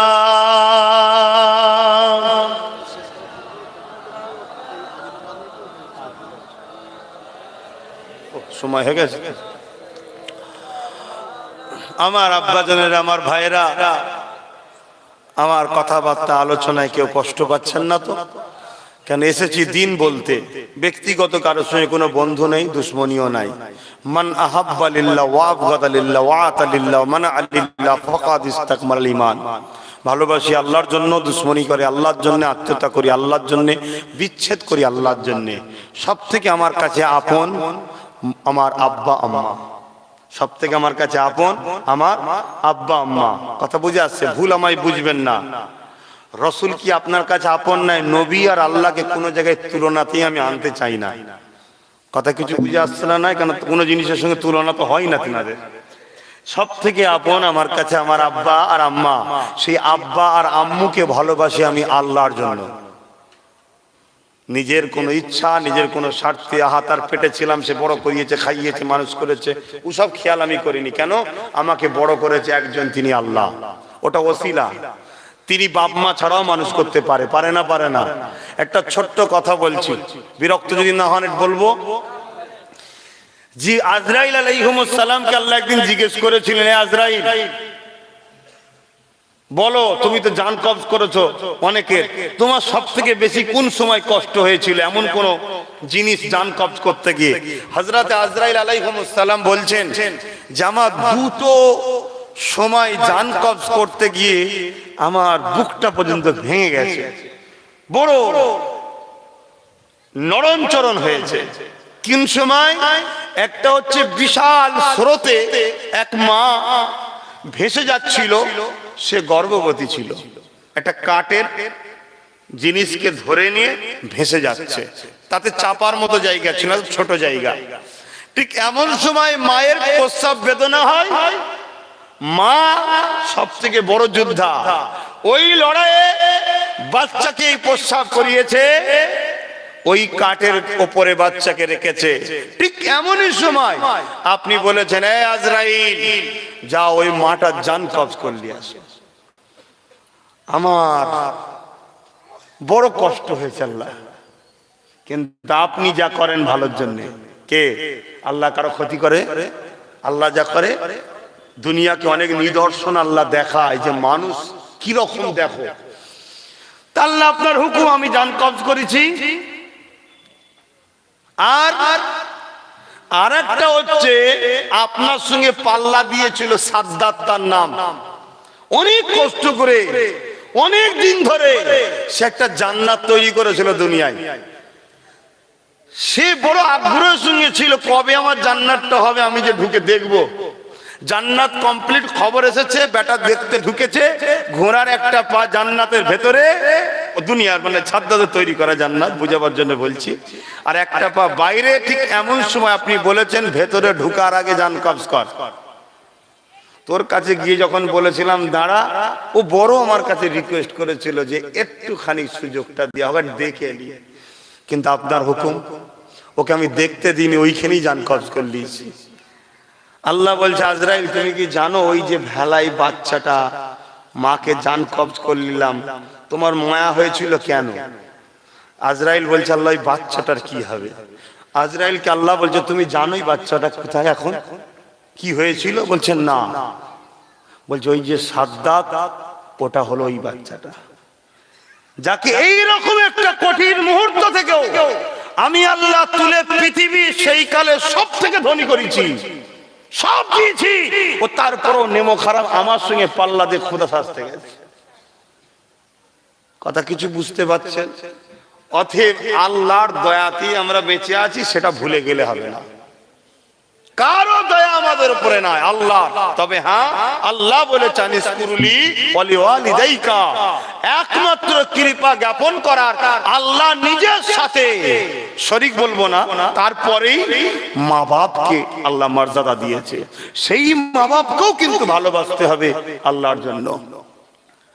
পীর সাহেবকেও ভালোবাসতে হবে আল্লাহর জন্য, মুফতিকেও ভালোবাসতে হবে আল্লাহর জন্য, আলেমকে ভালোবাসতে হবে আল্লাহর জন্য, নেতা লিডারকেও ভালোবাসতে হবে আল্লাহর জন্য, আত্মীয় স্বজন, বাচ্চা, পরিবার, স্ত্রী, স্বামী, সবার মধ্যে প্রেম যেন বীজখানে আল্লাহ থাকে। মান আহাব্বা লিল্লাহ, আল্লাহর জন্য। তবে ওই প্রেমটা দুনিয়াতেও কামিয়াবি, আখিরাতেও কামিয়াবি। আল্লাহ ছেড়ে দিয়ে কাউকে প্রেম করতে গেলে ওই প্রেমটা একটা বিষাক্ত ফল আল্লাহ তৈরি করবে, যেটা আজ আমাদের হচ্ছে। আমরা আল্লাহ ছেড়ে দিয়ে দুর্নীতিবাজদের প্রেম করি কেন? আল্লাহ দুর্নীতিবাজের বিরুদ্ধে, আর আমরা দুর্নীতিবাজকে প্রেম করি। আমরা দুর্নীতিবাজকে বেশি ভালোবাসি, অন্যায়কে বেশি ভালোবাসি। স্ত্রী ভুল করছে দেখছি, স্ত্রী তো হয়, ছাড় দিয়েছি। স্বামী ভুল করছে দেখছি, আরে ভালোবাসাই তো বুঝান না, স্বামী হয়, ছাড় দিয়েছি। এই স্বামী, এই স্ত্রী আমার জন্য বিষাক্ত তৈরি হচ্ছে। খেয়াল করে দেখুন সমাজ, ঠিক না বেঠিক? পীর সাহেব, মুফতি সাহেব, ইমাম সাহেব, মৌলানা সাহেব, যে সাহেবই হোক, যদি সে আল্লাহর পক্ষে হয় কাঁধে তুলুন জিন্দাবাদ, রসুলের পক্ষে হয় কাঁধে তুলুন জিন্দাবাদ। আর যদি আল্লাহ রসুলের পক্ষে না থাকে, আপনারা আম মানুষ, যেমন বাপ মার সঙ্গে বিয়াদবি করা যায় না, ভুল করলেও আলেম ওলামা ভুল করলেও বিয়াদবি করতে যাবেন না, তার থেকে দূরে সরে যান। কারণ আপনারা আলেমদেরকে গালি দিলে, আলেমদের সঙ্গে বিয়াদবি করলে, আলেমদের সঙ্গে আম মানুষ ছোট বড় কথা বললে, ওই ভিডিও গুলো ভাইরাল সারা দুনিয়ায় হয়। একদল লোক তো এটা চায়, তারা তখন এই খারাপ আমেল আলেম আর ভালো আমেল আলেম বলবে না, তখন বলবে দেখ মোল্লারাই তাদের ধর্মগুরুকে কেমন মামাসি তুলছে, দেখ। এটাকে তারা আরো হাইলাইট করে। এটা সমাজের জন্য ক্ষতি লাভের থেকে বেশি হয়। তাই আলেমের দায়িত্ব আলেমের সমালোচনা করা। আম মানুষ আপনারা দুজনের মধ্যে যাকে দেখবেন আল্লাহ ও রসুলের পক্ষে, কার সঙ্গে থাকুন, তাকে নিয়ে উঠা বসা করুন, তার সঙ্গে মিশুন। যাকে পছন্দ নয় তার থেকে দূরে থাকুন। মুরিদদেরও আল্লাহ পরীক্ষা নিচ্ছে আমার মনে হয়, বাকি আল্লাহ জানে। যদি কোনো পীর সাহেব পীরজাদা একে অপরের মধ্যে কথা কাটাকাটি হচ্ছে, দেখছেন দুজনের দুরকম কথা, আপনি বিভ্রান্তি হবার কিছু নেই। আপনার নজরে যেটা মনে হবে যে ইনি ঠিক দিকে আছে, আপনি তার কাছে যান, তাকে আনুন, তার সাথে উঠা বসা করুন, তাকে মিশুন, তাকে আনুন, তার সাথে যোগাযোগ রাখুন। আর যারটা পছন্দ নয় তার থেকে আপনি দূরে থাকুন না। তার সাথে সমালোচনা করে তার তো কিছু হচ্ছে না, আপনারই মূলত ক্ষতি হচ্ছে। আর যতটা আপনি তার বিরুদ্ধে বলে সমাজকে লাভ করার চেষ্টা করছেন, তার থেকে মনে হয় সমাজে বিভ্রান্তি ছড়িয়ে আরো ক্ষতি হয়ে যাচ্ছে। আমরা দেখেছি বিভিন্ন জায়গায় বিভিন্ন ধর্মগুরুদের ধরে ধরে মারা হয়। কেন? রেপ করেছে নাকি? বিভিন্ন জায়গায় ধরে ধরে মারা হয় কেন? নাকি চিটিংবাজি করেছে তাই। কিন্তু আলহামদুলিল্লাহ ইসলাম ধর্মের যারা রহনুমা আলেম উলামা, আলহামদুলিল্লাহ এখনো আলেম উলামাদের মর্যাদা সম্মান আছে না নাই? যদি আপনারা দেখেন কোন আলেম ভুল করছে, তার থেকে নিজেকে দূরে সরান। কিন্তু আপনি যদি তার সাথে বিয়াদবি করেন, আম মানুষ তো দূর থেকে আর বুঝছেন না।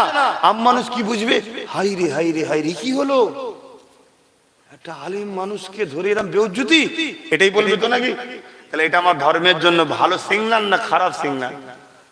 পরিবেশ সমাজের জন্য। তাই আমি বলবো আম মানুষকে সজাগ হন। এটা একটা কিন্তু পলিসি ইহুদিদের, যেটা আমার পাশের দেশে হচ্ছে। স্টেজে উঠে, এখানে উঠে, ওখানে উঠো, দিন রাত জলসার মাহফিলে ঝগড়া হচ্ছে, হচ্ছে না হয়নি পাশের দেশে? কেন রে বাবা? তুমি যখন দেখছো ইনাকে পছন্দ, ইনি যেখানে যাবে তুমি সেখানে থাকো, ঠিক না বেটি? আমার কথা তুমি শুনতেও পাবে না, বিরক্তও লাগবে না, সমস্যা হবে না, ঠিক না বেটি? তাহলে যে যার মতো করে চলো, জবাব একজন নেবে, তিনি কে? আল্লাহ। অতএব ধরার আগে ভাবো। দিনের শেষে আমার শেষ কথা, আমায় ধরো আর ওনাকেই ধরো, যাকেই ধরো, বাংলা কিন্তু পূর্ব ভারত কিন্তু মুজাদ্দেদ জামান দাদা হুজুরের, ইমাম মেহেদী আলাইহিস সালাম আসা পর্যন্ত এই পূর্ব ভারতের মুসলমান পীর সাহেব হন, পীরজাদা হন, মুফতি হন, আলেম হন, যেই হন, আপনাকে দাদা হুজুরকে ফলো করতেই হবে, এটা মাথায় রেখে দেবেন। আসেন আমার মুর্শিদ কেবলা, তিনি দাঁড়িয়ে সালাম দিয়েছে, আমি দাঁড়িয়ে দেবো। ইয়া নবী সালাম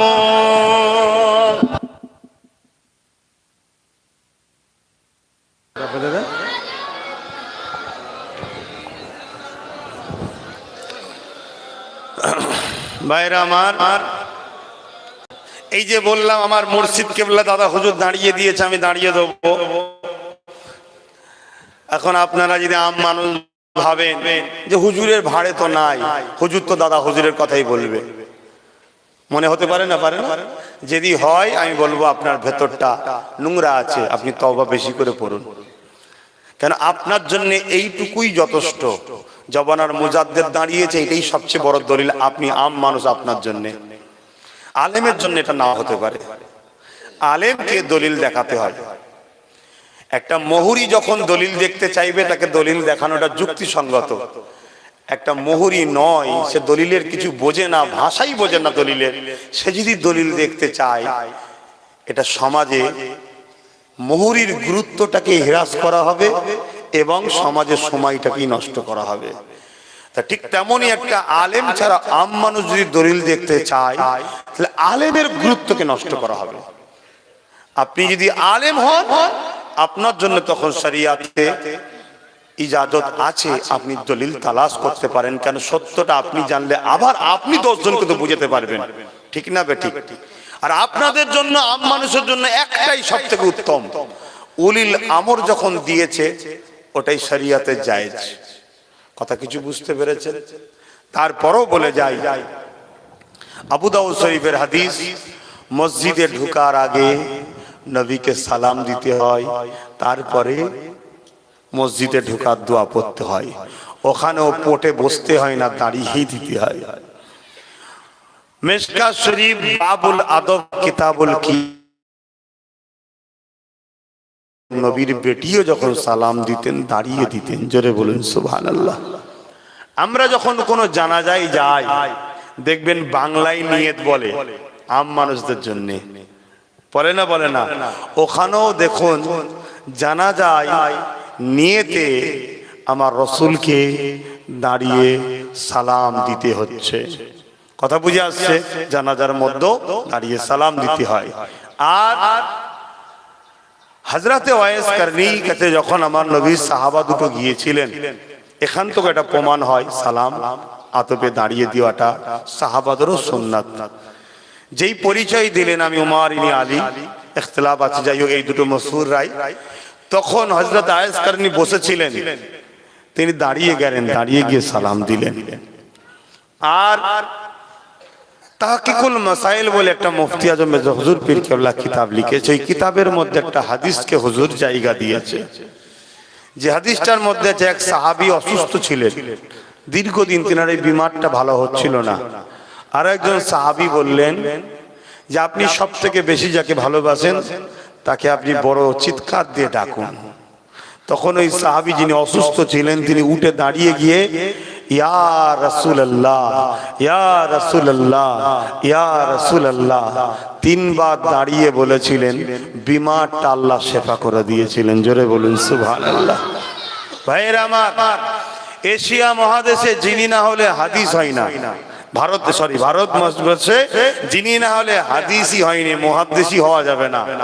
সে ফুরফুরাওয়ালা হোক আর দেওবন্দিওয়ালা হোক আর যেওয়ালাই হোক, হাদিসের প্রথম যিনি সনদ এনেছিলেন হযরতে শাহ ওলিউল্লাহ মুহাদ্দিস দেলবি রহমাতুল্লাহ আলাইহি, তিনি তিনার কিতাবের মোনাজাতের মধ্যে লিখছে যে আল্লাহ, আমার এমন কোনো ভালো ইলম আমল নাই যেটা দ্বারা ওসিলা দিয়ে আমি বলবো যে নিখুঁত, তবে আমার একটা আমল আছে যেটা নিখুঁত, সেটা হলো এটাই, আমি যখন আপনার হাবিবকে সালাম দিতাম আদবে দাঁড়িয়ে গিয়ে সালাম দিতাম। জোরে বলুন সুবহানাল্লাহ।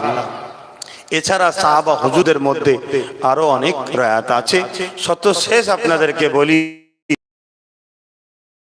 কেউ হাজী সাহেব থাকে, আপনি হজ করেছেন আলহামদুলিল্লাহ, এখানে আরো কেউ হাজী যদি থাকে এবং এনাকেও জিজ্ঞেস করুন, সেটা হলো এটাই, মসজিদে গামামার দিক দিয়ে যারা প্রবেশ করে সামনে পড়বে, অন্য সাইড দিয়ে বললে ডায়ে বায়ে পড়তে পারে, বাবুর রহমাত, তারপরে বাবু আবু কাসিম সিদ্দিক, তারপরেই আছে বাবুস সালাম।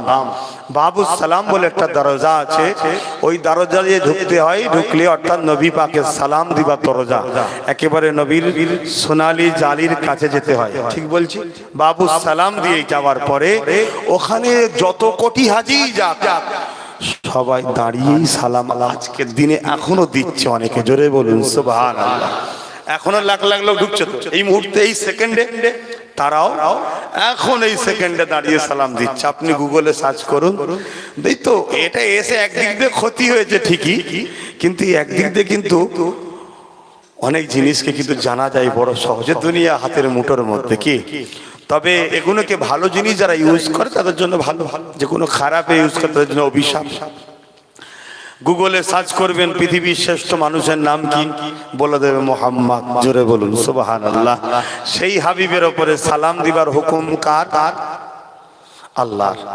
দাঁড়ানোটা হলো সুন্নাতে সাহাবা, সুন্নাতে খোলাফায়ে রাশিদিন, সুন্নাতে খাতুনে জান্নাত, সুন্নাতে ইজমায়ে উম্মাহ। তথে আসুন ইজমায়ে উম্মাহ ওটাও শরীয়তের দলিল। তা আসুন আমরা সেই দাঁড়িয়ে একটু ভালোবাসায় সালাম দেবো। কিন্তু কেউ যদি বসে দেয়, তাকে যদি আমি বলি ও বেঈমান হয়ে গেছে, ও ইসলাম থেকে বেরিয়ে গেছে, এটা কিন্তু আবার গোঁড়ামি হবে, ভুল হবে। কেন? বসে সালাম দিলে হবে না তা নয়, কিন্তু দাঁড়ালে যে আদবের সওয়াবটা পাওয়া যায়, ওই সওয়াব থেকে মাহরুম হয়ে গেল। কথা বুঝে আসছে? এজন্যে গুতোগুতি ঝগড়া করলে হবে না। আর কেউ যদি দাঁড়ায়, তাকেও যদি কেউ বলে ও বেদাতি, ও বেরিয়ে গেছে, ওই বেদাতি যে বলবে আমার ভয় হয় সে দিন ইসলাম থেকে বেরিয়ে না যায়। কেন? ইসলামটা তো আমার রসুলের, নবী যেটা করেছে ওটাই শরিয়াত। সেই নবীর আদবটাকে যে বলবে ও ভুল করছে, আমার মনে হয় আল্লাহর লানত তার উপরে আসে, সে বেরিয়ে যেতে পারে ইসলাম থেকে। তাই যে দাঁড়াই তার উপরও জুলুম করা উচিত নয়, আর যে বসে দেবে তাকেও আমাদের কি বলেন মুস্তাহাব জিনিস নিয়ে ঝগড়া করা উচিত হবে না মনে হয়। আসুন, আমার মুর্শিদ কেবলা এটাই বলেছে, আমি আবু বকর দাঁড়িয়ে দিই, তোমরা যারা আমাকে ভালোবাসো দাঁড়িয়ে দেবে। কেউ বসলে বাবা হাত ধরে তুলো না। এই আমলের উপরেই মুরিদরা থাকবো। ইয়া নবী সালামুন,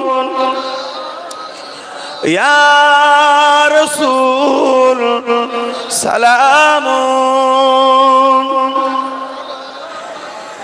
ইয়া হাবিব সালাম, সালাওয়াতুল্লাহ পড়িল আল্লাহ আরো বাণী, পোহালো দুঃখে রজনী, হইল জগৎ অনুরানী, আমিনার নয়নের মনি, ইয়া নবী সালামুন,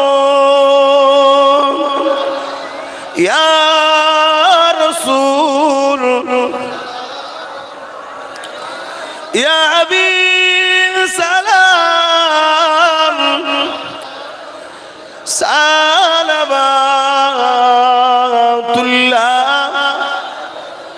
সকলে বসুন। ইয়া রাব্বি সাল্লিম দাইমান আবাদ।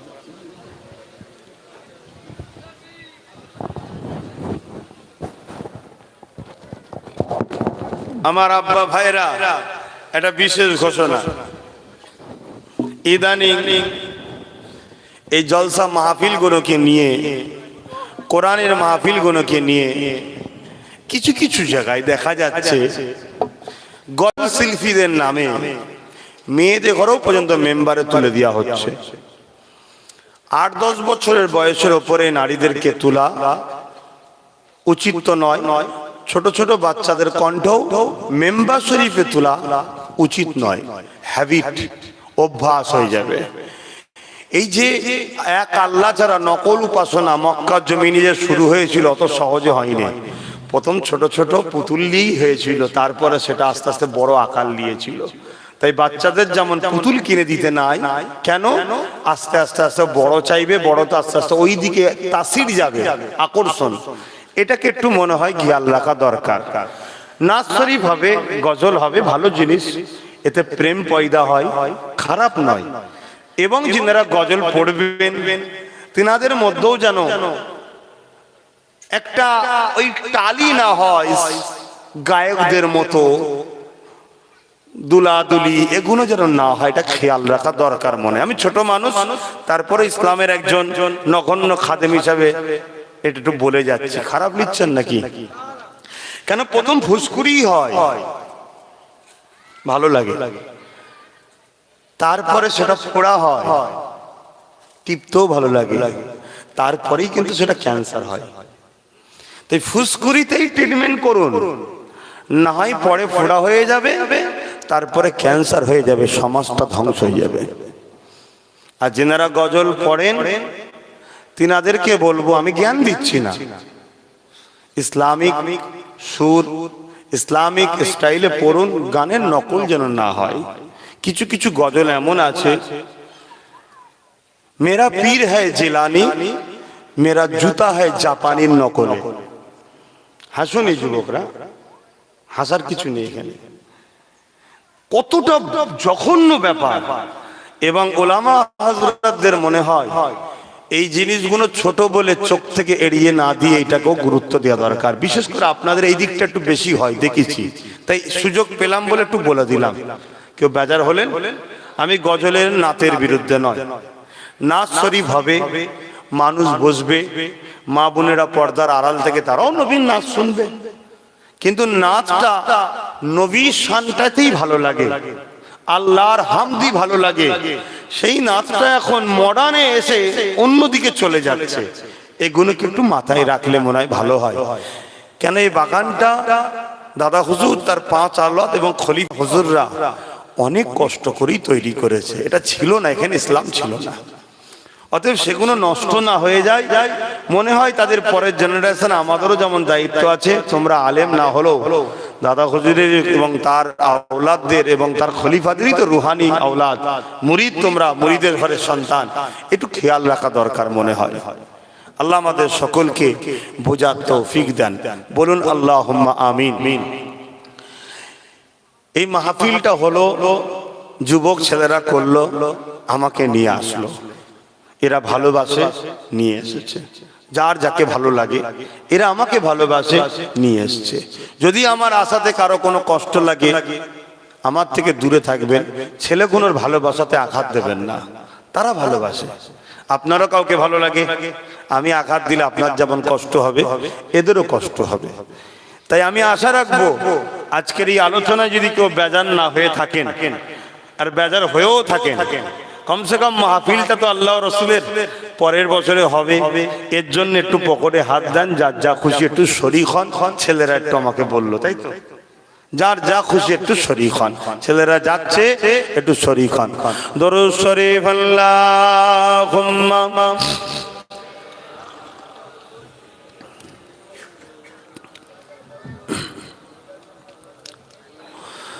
फलक के नजारों, ज़मीं की बहारों, खबर सुनाओ हुजूर आ गए हैं, बोलून ना सुभान अल्लाह। फलक के नजारों, ज़मीं की बहारों, खबर सुनाओ हुजूर आ गए हैं। उठो गम के मारो, चलो बेसहारो, उठो गम के मारो, चलो बेसहारो, खबर ये सुनाओ हुजूर आ गए हैं। फलक के नजारों, ज़मीं की बहारों, खुशी सब मनाओ हुजूर आ गए हैं।